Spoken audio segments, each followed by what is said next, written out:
key equipment for race car drivers.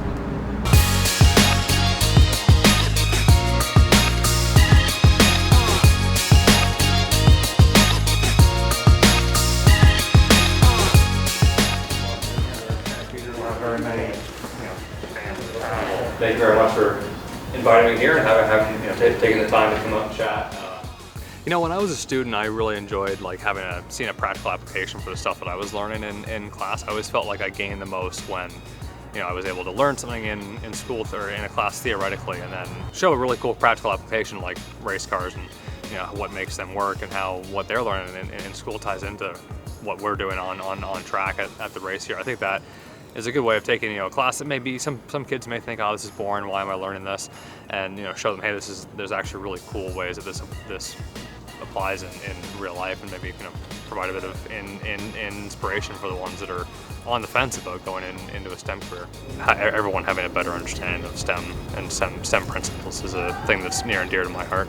In an engine, you can compress it so much that you actually cause the gas in the cylinder to pre-ignite before the spark ignites. All right, so we've had our physics class, now it's time to go racing.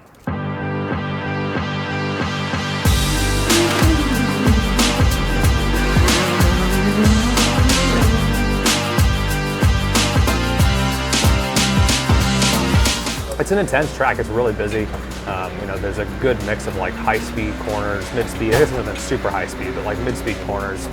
And some really, you know, like our slowest corner on the schedule, which would be the famous turn 11 hairpin, which is just wild. Like you go in there, you know, through a pretty fast left-hander, you brake second down to first gear, and you just, you know, as soon as you know that the tires are ready, you kind of crank as much wheeling as you can, get the car rotated early, you get a long straightaway coming up. You know, the car feels pretty good. I'm a little concerned about our kind of mid-corner balance. We're fighting some understeer. You know, I think we can know what we need to do to dial that out. And we're just, you know, step by step gonna get the car more and more ready for qualifying. We're looking at you as a whole, not just the laps where you're getting your tires back up to sound, right? So the laps where you should be doing your best. Just say But yeah, I think our, you know, St. Pete performance was obviously pretty good in qualifying. So we're looking to, you know, kind of capitalize on the pace we have and just go out there and do what we need to do.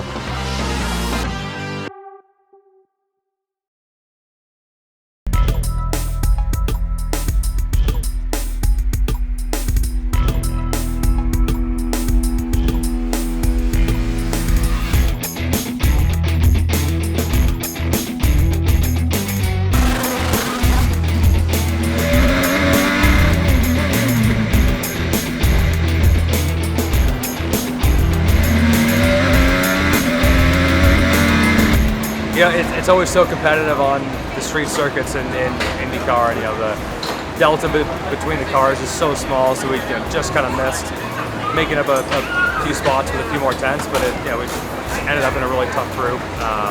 Lap 2 was all right. Felt like those Firestone Reds were more coming on halfway through lap 2, going into lap 3, and just made a mistake on my third lap, so didn't quite get the improvement there, but still happy overall with the progression and kind of where we've been headed as far as how the car is feeling and how I'm doing in qualifying.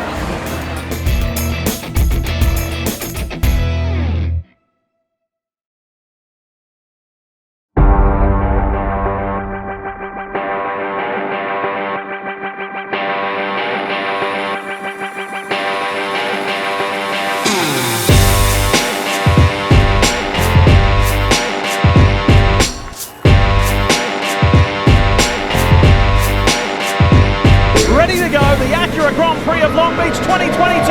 Get ready.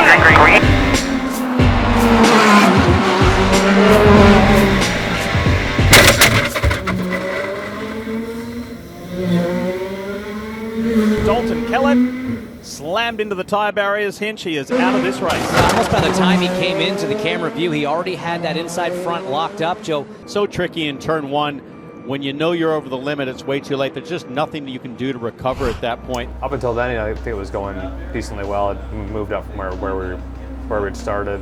Got by Devlin and just kind of holding there behind Takuma, working into fuel save mode, kind of thinking about that. And probably just got a little bit too deep in the brake zone 1 from that block up, and that was kind of it. Yeah.